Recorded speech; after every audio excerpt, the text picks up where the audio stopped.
Here we are with Aaron Harris from Harris Race Radio. So, what do you guys do? So obviously we do race communication between the vehicles to the pits. We do it 25 years, so we know what works in what environment. We do it here and we do it in Australia.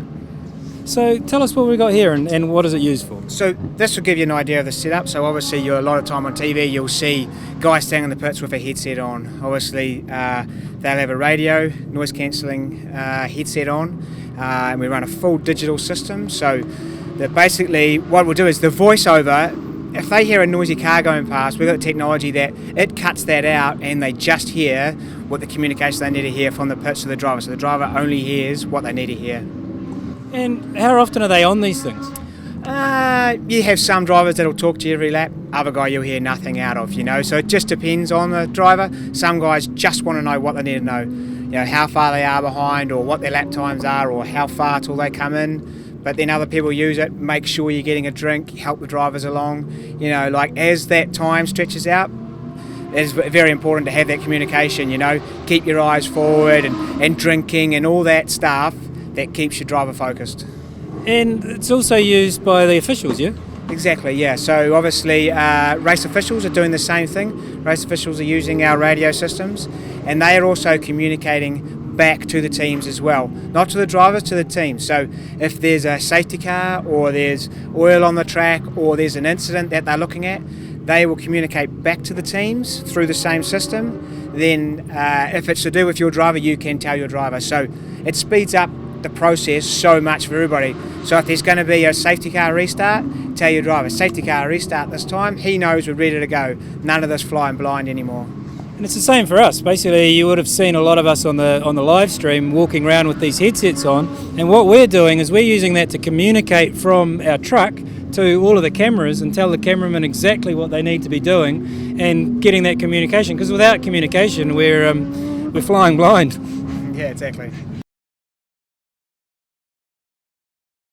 Tell us, what have we got here? So this is the latest Rooks helmet from the USA. This helmet's got a lot of good features straight out of the box. We have radio, obviously, the communications. We have drink, so that guys can have a drink water.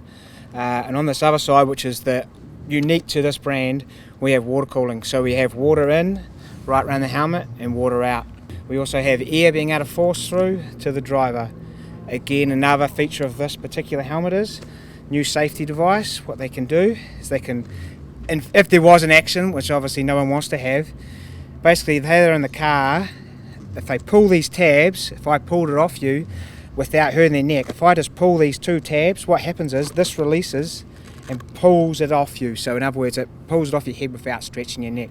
So again, another new feature just particularly to the new Rooks helmet from the USA. And so it looks like it's made of some pretty special material. Yeah, this is the top of the range, which is the carbon fibre one. They are obviously, you start with just fiberglass, then you have Kevlar composite, and then you just have full-on carbon fibre. And what is the advantage for a driver, especially in endurance racing, to a light helmet?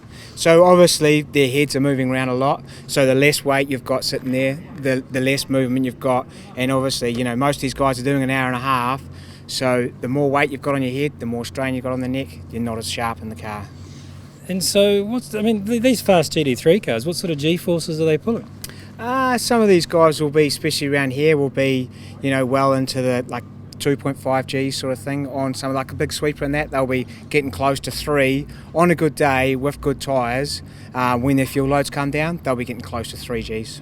So that means your noggin is 3 times as heavy when you're driving around that corner. Correct, yeah, and that's why you see a lot of guys run the wing seats, and what will happen quite often is as they're going around these big corners, they rest their head against the side there to relieve some of that load. Cool, that's a very, very cool helmet. So there we have it. What price do you put on your head? That's the best sort of thing you can put on your head in motor racing, yeah? Yes, absolutely. We're going to look at a couple of things that the guys out there on track are using today. Obviously, you might think that today's probably not so hot because it's the middle of winter, but here, what have we got? So here what we've got is a fast cool box, cool system. And what it is basically the guys run a cool shirt, this sort of thing here, the fast shirt. And what they do is we put ice and water through here and we pump it through here, and it runs right through. And what it does is keeps their core nice and cold. Even though it's rainy or whatever's going on in the situation, the cabin temperature is still 60 to 80 degrees. So the more focus they can have by being cooler, the better off they are. It'll last about an hour and a half. When they come in for their pit stops, you'll see most of them will run around, jump around, open the box up. And what they'll do is, all they do is just put some water in here and some ice, shut it down, off they go again. And in this case, we can actually run through the helmet as well. So run the cooling through the helmet, same thing. Keep the head nice and cool, keep them focused, because you know, in this type of weather, changing conditions, you want your driver to be as sharp as possible. So yeah, even though it's middle of winter, I think we're about 17 degrees here on what is a cold day. So why do these cars get so hot inside simply? Well, obviously, you know, they're getting driven at 10 tenths, so the engine are hotter than they would be in a road car. You know, you're taking everything out of the car that absorbs all that heat, so it's just radiating straight through the car. You see a lot of cars may fog up because what happens is water gets in the car, steam gets on the bottom of it, then all of a sudden you've got steam, you've got water and you've got heat.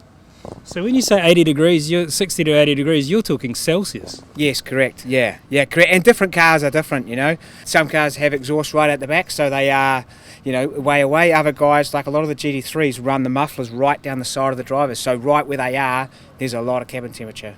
And so this is just normal ice inside here? Normal ice and obviously water. You can run dry ice, but most New Zealanders are not that technical yet to get to that space, you know, like you obviously see in the supercars and that sort of thing, where a lot of them are running dry ice. Bigger system worth a lot more money than this simple system that's been designed and around for years. And so how many cars out on the track do you think would be running something like this? I would say probably 60-70% of the field.